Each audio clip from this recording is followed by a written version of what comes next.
bu işimiz çekildi. Geçen yılın noyabr ayında açın biz kurduk Genç Gagavuz Yazıcılar Birliği'ni.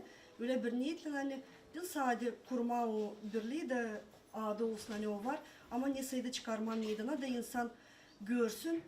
Hani bizde var literatura, hani bizim var genç güzel yazıcılarımız, hangiler beceriyorlar kendi duygularını kağıda geçirme.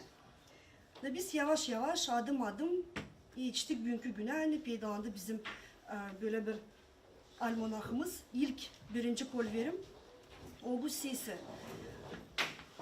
Oldu bu ilk kolverim zor cana biraz. Çünkü yani biz bilmiyorduk nice yapma, onu nasıl onu toplama, nasıl onu tiparlama, para yok. Var fikir, var nice demeye ideya. İdeyadan gayrı başka bir şey yoktu.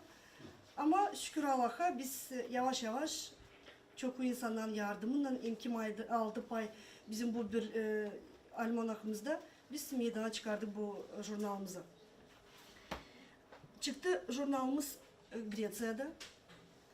Biz uyduyla karşı geldik bir İslam insanın hangisi istedi olma bizim jurnalımıza sponsor.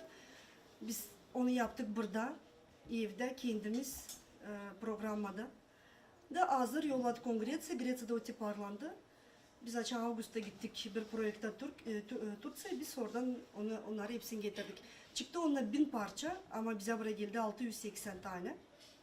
Ben dedim hani bugün biz kim isteyecek hepsi varınca alsın kendine birer jurnal da tanışsın genç Gagavuz literatürasından.